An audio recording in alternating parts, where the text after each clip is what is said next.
اصول و تحقیق و تدوین کا آج یونٹ 8 ہے اور یونٹ 8 میں آج ہم پڑھیں گے اقتباسات اور کتابیات کی فنی تدوین۔ سب سے پہلے تو اس کا پوائنٹ 1 ہم ڈسکس کریں گے، جس میں ہم اقتباسات اور کتابیات کی فنی تدوین، پھر اقتباسات کی لغوی تعریف، اصطلاحی تعریف، ضرورت و اہمیت، اقسام اور اسلوب، اور اقتباسات دینے میں توجہ طلب نکات کون کون سے ہیں۔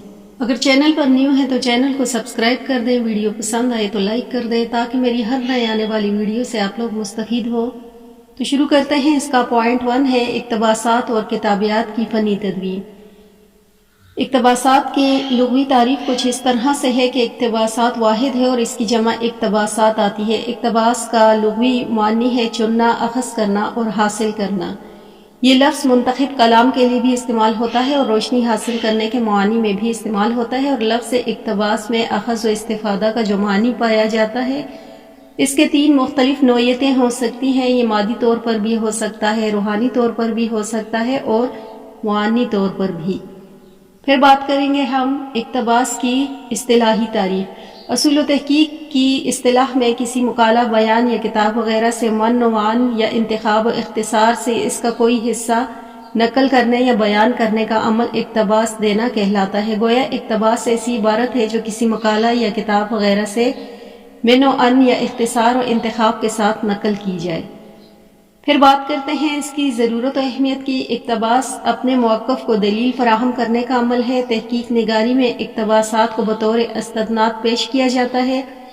محقق اپنی رائے کو معتبر بنانے اور اپنے موقف کو تقویت دینے کے لیے اپنی تائید میں مستند ماہرین آراء کو بطور استشہاد پیش کرتا ہے۔ یہ استشہاد و استدناد اقتباس کی صورت میں ہوتا ہے، خواہ اقتباس لفظی ہو یا معنوی۔ اقتباسات کسی تحقیقی مقالہ یا کتاب کی فنی نفسہ لازمی ضرورت ہوتے ہیں اور نہ ہی ان کا شمار تحقیق کی بنیاد لازمی اکائیوں میں ہوتا ہے۔ اقتباسات کو بنیادی طور پر محقق کہ کسی دعوے کی دلیل کے طور پر یا رائے کی تائید میں پیش کیا جاتا ہے اور اس سے محقق کی رائے کو اعتبار حاصل ہوتا ہے۔ اسی لیے اقتباس کو تحقیقی نگاری میں خاص اہمیت حاصل ہے۔ بسا اوقات ایک محقق کی رائے فی نفسہ نہایت اہمیت کی حامل ہوتی ہے، لیکن ہم اثر محققین کی توجہ حاصل نہیں کر پاتی۔ تاہم یہی رائے اگر کسی مستند دلیل پر مبنی ہو تو اس کی قبولیت میں کسی کو تأمل نہیں ہوتا۔ اس سے معلوم ہوتا ہے کہ اقتباسات تحقیقی رویوں کی تشکیل، افکار و نظریات کی قبولیت و فروغ میں اہم کردار ادا کرتے ہیں۔ اقتباس جس قدر بنیادی ماخذ سے ہوگا اس قدر مستند قرار پائے گا، اور اس دعوے کی قبولیت میں بھی اس قدر مؤثر ہوگا جس کی دلیل کے طور پر اسے پیش کیا گیا ہوگا۔ علاوہ ازیں بعض صورتوں میں اقتباس دینا لازمی ہو جاتا ہے، جیسا کہ جب کسی نظریے یا فکر کا رد کرنا ہو یا اس پر مدلل جرح نقد کرنا ہو تو لازم ہے کہ پہلے اقتباس کی صورت میں اس فکر یا نظریے کو پیش کیا جائے۔ اس طرح اگر وہ مختلف متضاد یا متحارب نظریات کا موازنہ کرنا ہو تو بھی اقتباس دیے جاتے ہیں۔ تحقیقی بنیادی طور پر تضاد کا کام ہوتا ہے، اس لیے اگر موضوع تحقیق پر مقالہ نگار کی گرفت کمزور ہو تو وہ اس کمزوری کو اقتباسات کی بہتات سے پورا کرنے کی کوشش کرتا ہے۔ بعض مقالات کو دیکھ کر احساس ہوتا ہے کہ وہ اقتباسات کے مجموعے ہیں اور ان میں مقالہ نگار کا حصہ اقتباسات کو باہم جوڑنے سے زیادہ کچھ نہیں ہے۔ جو لوگ صرف اقتباسات پر اکتفا کرتے ہیں، مقالہ میں ان کا اپنا کوئی حصہ نہیں ہوتا۔ مقالات میں اقتباسات کی بہتات نہایت ناپسندیدہ امر ہے، اس لیے مقالہ نگار کو اقتباسات کی بہتات سے اجتناب برتنا چاہیے۔ جو تحقیق گہرے مشاہدے اور بکثرت مطالعے کی بنیاد پر وجود میں آتی ہے وہ اقتباسات کے ہجوم میں گھری ہوئی ہوتی ہے۔ ایسے محقق کو اقتباسات کی کثرت پر انحصار نہیں کرنا پڑتا، بلکہ اس کا وسیع مطالعہ اور گہرا مشاہدہ تحقیق نگاری کے عمل میں اس کا ممدوح و معاون ثابت ہوتا ہے۔ چنانچہ اقتباسات کی بہتات کو کسی بھی صورت تحقیق قرار نہیں دیا جا سکتا۔ اقتباسات چونکہ بذات خود تحقیق کی ضرورت نہیں ہوتے، اس لیے اقتباسات پر انحصار کرنے کے بجائے محقق کو افکار کی پیشکش پر توجہ دینی چاہیے اور اقتباسات صرف بوقت ضرورت ہی دینی چاہیے۔ پھر ہم بات کریں گے اقتباسات کی اقسام کی۔ اقتباسات کی 2 بڑی اقسام ہیں۔ نمبر 1 ہے لفظی یا براہ راست اقتباسات، دوسرا ہے بالواسطہ اقتباس۔ لفظی یا براہ راست اقتباسات یہ ہے کہ کسی مصنف کی عبارت کو اس کے لفظ میں نقل کیا جائے براہ راست اقتباس اگر مختصر ہو اور اس کا حجم 3 سے کم سطور پر مشتمل ہو تو اسے واوین میں بند کر کے متن کے اندر نقل کیا جاتا ہے، تاہم براہ راست اقتباس 3 یا زائد سطور پر مشتمل ہو تو اسے متن سے الگ نئی سطر سے شروع کیا جاتا ہے۔ اس صورت میں اس کا سائز متن کے مقابلے میں کم رکھا جاتا ہے اور دونوں اطراف سے متن کے مقابلے میں آدھی یا پونے انچ زیادہ فاصلہ حاشیہ چھوڑ دیا جاتا ہے۔ اس صورت میں اقتباس پر واوین نہیں لگائے جاتے۔ پھر دوسرا ہے بالواسطہ اقتباس، کسی دوسرے کی رائے، فکر یا تحریر کو معنوی طور پر صفحہ کرتاس پر اپنے الفاظ میں منتقل کرنے کو بالواسطہ اقتباس کے نام سے تعبیر کیا جاتا ہے۔ اس کا سب سے بڑا فائدہ یہ ہوتا ہے کہ قاری دوران مطالعہ اکتاتا نہیں اور مطالعہ جاری رکھتا ہے۔ اقتباس کی اس قسم میں دونوں اطراف سے جگہ نہیں چھوڑی جاتی اور واوین بھی نہیں لگائے جاتے۔ اقتباس کی اس قسم میں محقق جس مصنف یا کتاب سے استفادہ کرتا ہے اس کے حوالے سے بتاتا ہے کہ فلاں مصنف نے یہ لکھا یا فلاں کتاب نے یہ لکھا، اس طرح کے تعارفی جملے کے بعد اپنے لفظ میں مطلوبہ اقتباس میں پیش کرتا ہے۔ پھر اس کے بعد ہے اقتباس دینے کا اسلوب۔ تو تحقیق نگاری میں اقتباس دینے کے 3 اسالیب مروج ہیں۔ اقتباس دینے کا ایک اسلوب تو یہ ہے کہ اقتباس کی عبارت متن کے اندر ہی واوین میں درج کی جاتی ہے۔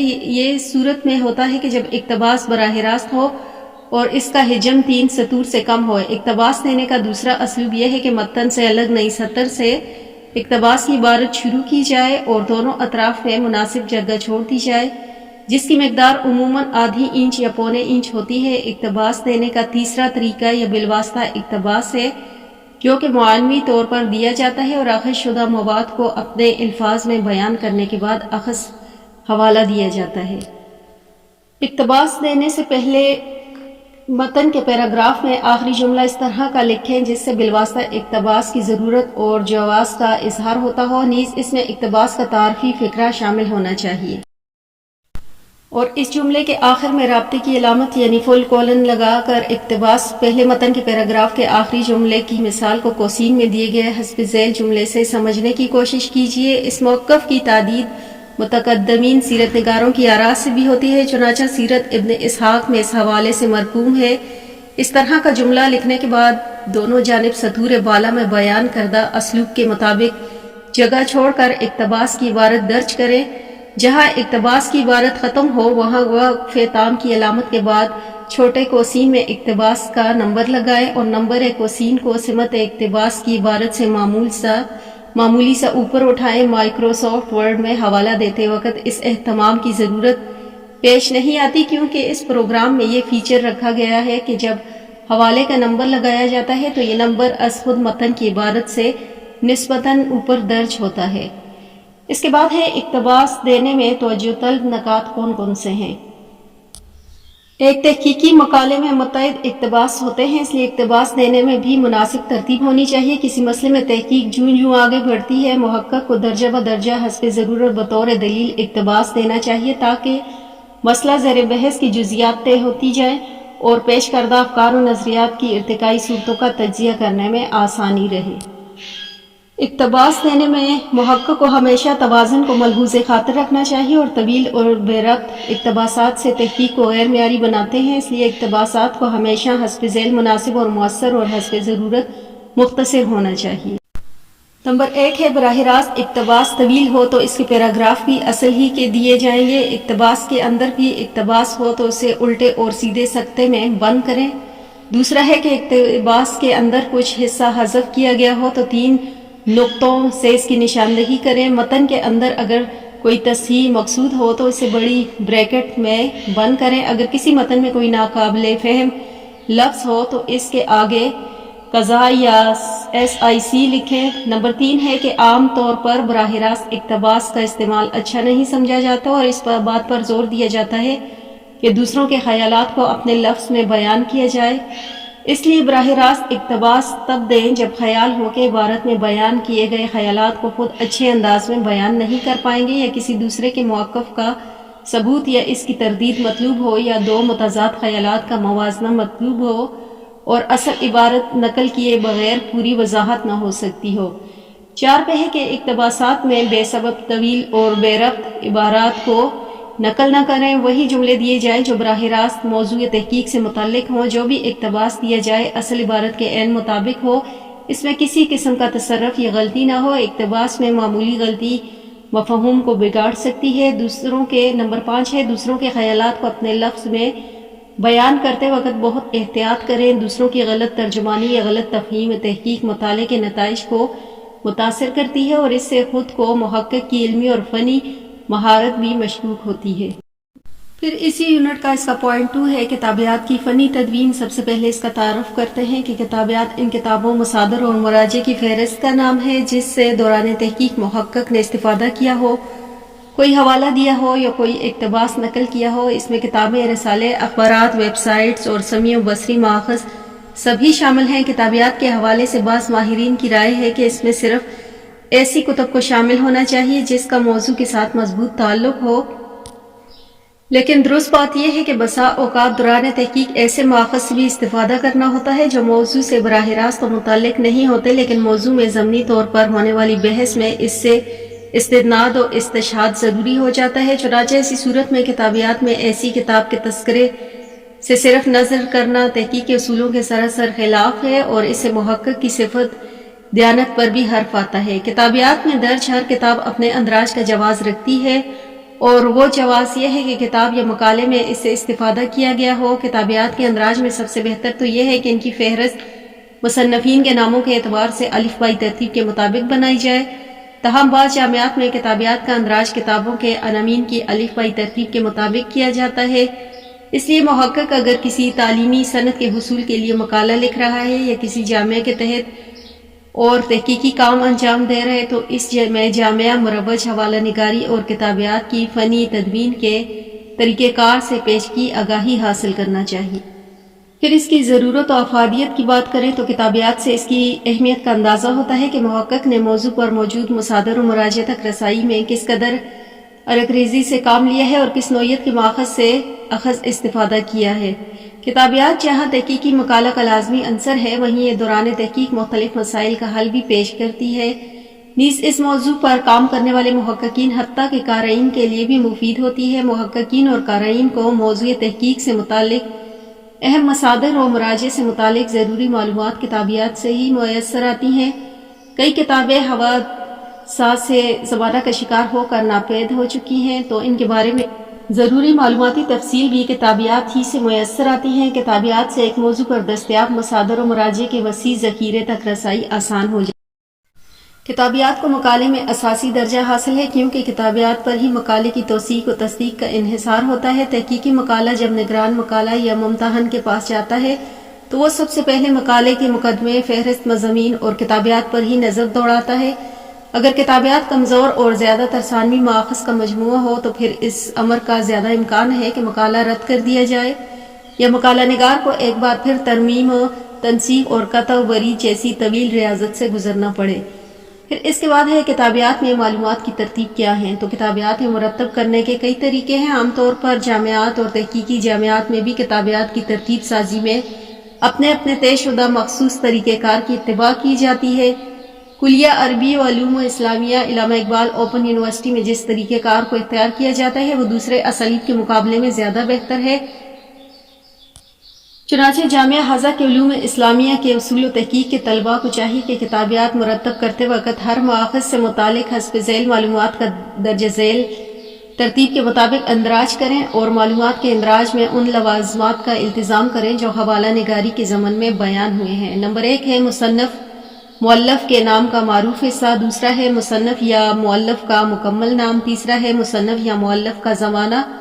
مصنف کے نام کے بعد قوسین میں مصنف کا سن ولادت وصال لکھا جاتا ہے. اگر سن ولادت معلوم نہ ہو سکے تو سن وصال دیا جاتا ہے. اس بابت سن ہجری اور سن عیسوی دونوں کا اہتمام کرنا چاہیے. دونوں طرح کی تاریخیں دستیاب نہ ہو سکیں تو پھر صرف ایک ہی پر انحصار کرنا چاہیے مگر پورے مقالے یا کتاب میں ایک ہی اسلوب ہونا چاہیے. یہ مناسب نہیں کہ کہیں عیسوی اور کہیں ہجری سال درج ہو. چوتھا ہے کہ جلی حروف میں کتاب کا نام. پانچواں ہے کہ محقق کا نام. کتاب پر اگر کسی محقق نے تحقیق کی ہو تو پھر اس کا نام یہاں درج کیا جائے اور اگر ممکن ہو تو اس کے زمانے کے تعین بھی کی جائے اور اس نام کے بعد قوسین میں درج کیا جائے. پھر چھٹا ہے مقام اشاعت جیسے ملک، شہر. پھر طباعتی ادارے کا نام لکھا جائے. پھر سن اشاعت لکھی جائے. طبعات کا نمبر لکھا جائے، جلد نمبر، صفحہ نمبر۔ سطور بالا بیان کردہ نکات سے ہم آسانی سے سمجھ سکتے ہیں کہ کتابیات میں ہر کتاب سے متعلق کون کون سی معلومات کس ترتیب سے اندراج ضروری ہے۔ اس سے آگے کا مرحلہ یہ ہے کہ مقالے میں کتابیات کو کہاں رکھا جائے گا۔ عام طور پر کتابیات کو درج کرنے کے دو طریقے رائج ہیں۔ نمبر 1 ہے ہر باب یا فصل کے آخر پر، دوسرا ہے مقالے کے آخر پر۔ پہلا اسلوب صرف اس وقت اختیار کیا جاتا ہے جب حواشی حوالہ جات بھی ہر فصل یا باب کے آخر میں دیے گئے ہوں۔ اس صورت میں حواشی حوالہ جات کے بعد ان کے مصادر و مراجع کی تفصیل فہرست بھی ساتھ درج کر دی جاتی ہے۔ دوسرا اسلوب زیادہ بہتر ہے کیونکہ اس میں تمام مآخذ کی فہرست آخر میں ایک ہی جگہ پر آ جاتی ہے اور اس سے قاری کو مراجع مصادر کی تلاش میں آسانی اور سہولت رہتی ہے۔ پھر اسی یونٹ کا پوائنٹ 3 ہے کتابیات سے متعلق اہم نکات۔ کتابیات میں ان تمام مصادر و مراجع کو نقل کرنا چاہیے۔ مقالہ نگار نے مقالے کی تیاری دوران کسی بھی مرحلے جن سے استفادہ کیا ہو، خواہ ان کا ذکر حواشی حوالہ جات میں کیا ہو یا نہ کیا ہو، نیز کتابیات ترتیب دینے میں دیانتداری کا مظاہرہ کرنا چاہیے۔ دیانتداری اسلام کا امتیازی وصف ہے، چنانچہ ایک محقق کو بطور خاص دیانتدار ہونا چاہیے۔ بسا اوقات دیکھنے میں آیا ہے کہ مقالے کے آخر میں فہرست کتاب میں ایسے مراجع مصادر کو شامل کیا گیا ہوتا ہے جنہیں مقالہ نگار نے کبھی دیکھا ہی نہیں ہوتا۔ مقالے کے مندرجات پر ایک نظر ڈالنے سے ہی اندازہ ہو جاتا ہے کہ مقالے کا تقریباً تمام تر مواد ثانوی مآخذ سے نقل شدہ ہے، مگر مقالے کو اعتبار عطا کرنے کیا مقالہ نگار نے موضوع سے متعلق ایسے متعدد مصادر اصلیہ کا ذکر کر دیا جو اس کے مطالعے میں نہیں آئے۔ اس طرز عمل سے ممتحن کی طرف سے مقالے کے حق میں منفی رائے آنا یقینی امر ہوتا ہے۔ پھر کتابیات ترتیب دیتے وقت مخطوط کی فہرست کو مطبوعات کی فہرست سے الگ بنایا جائے اور اسے مطبوعات کی فہرست سے پہلے دیا جائے۔ مجلات و جرائد کی بھی الگ فہرست بنائی جائے۔ اس طرح مکاتیب، انٹرویوز وغیرہ کو بھی الگ فہرست میں درج کیا جائے۔ تمام فہارس کے اندر کتابوں کو حروف تہجی یعنی الف بائی ترتیب کے مطابق دیا جائے۔ اگر کتابیات کی فہرست طویل اور مختلف موضوعات پر مشتمل ہو تو کتابیات کو مختلف موضوعات کے اعتبار سے تقسیم کر لینا چاہیے، جیسے سب سے پہلے کتب تفسیر اور اس کے بعد کتب احادیث وغیرہ۔ نیز اگر کتابیں مختلف زبانوں میں ہوں جیسے عربی، انگریزی، اردو وغیرہ تو ایسی صورت میں انہیں زبان کے لحاظ سے تقسیم کرنا چاہیے۔ اردو، عربی اور دیگر ایسی مشرقی زبانیں جو دائیں سے بائیں لکھی جاتی ہیں ان کی فہارست دائیں سے بائیں، انگریزی اور دیگر یورپی زبانیں جو بائیں سے دائیں لکھی جاتی ہیں ان کی فہارست میں کتب کو بائیں سے دائیں طرف درج کرنا چاہیے۔ نیز ماخذ کو 2 حصوں میں تقسیم کر لینا چاہیے، ایک حصے میں مصادر اصلیہ کی فہارست دینی چاہیے اور دوسرے حصے میں مراجع یعنی ثانوی ماخذ کی فہارست دینی چاہیے۔ تمام فہارست میں الف بائی ترتیب کو بالخصوص ملحوظ خاطر رکھنا چاہیے۔ کتابیات فہارست کی ترتیب میں سب سے آخر میں مکاتیب، انٹرویوز وغیرہ سے پہلے ایسی مطبوعات کو الف بائی ترتیب سے دینا چاہیے جنہیں کسی معین شخص نے مرتب نہ کیا ہو بلکہ انہیں کسی ادارے نے ترتیب دیا ہو۔ موسوعات اور عدالتی فیصلے، سرکاری دستاویزات اور اخبارات وغیرہ۔ یہاں یہ بھی وضاحت ضروری معلوم ہوتی ہے کہ کتابیات میں بھی مصنفین، مؤلفین کے مشہور ناموں کا لحاظ رکھا جائے، جیسا کہ کتابیات کی معلومات کے اندراج کے ضمن میں بیان کیا گیا ہے۔ مزید برآں الف بائی ترتیب میں جیسے بن، بنت، ابو، ام، آل وغیرہ کا اعتبار نہیں کیا جاتا۔ مثلا ابن کثیر کاف میں درج ہوگا نہ کہ الف میں۔ حوالہ جات اور کتابیات میں ایک فرق یہ ہے کہ حوالہ جات میں صفحہ نمبر اور حدیث نمبر وغیرہ درج کیا جاتا ہے جبکہ کتابیات میں یہ معلومات درج نہیں کی جاتی۔ تو یہ تھا اصول و تحقیق و تدوین کا یونٹ 8۔ اس میں ہم نے کتابیات کی فنی تدوین کے متعلق پڑھا، پھر فہرست مصادر و مراجع اور کتابیات میں کیا فرق ہے، پھر کتابیات کی ضرورت و اہمیت، کتابیات میں معلومات کے اندراج کی ترتیب، پھر کتابیات کو مقالے میں کس مقام پر دیا جاتا ہے، کتابیات کے اندراج کے طریقوں کی وضاحت کی، پھر کتابیات مرتب کرتے وقت مقالہ نگاروں کے لیے کن امور کو پیش نظر ضروری ہے۔ تو اسی کے ساتھ ہمارا یونٹ 8 اختتام پذیر ہوا۔ ملتے ہیں نیکسٹ ویڈیو میں، تب تک کے لیے اللہ حافظ۔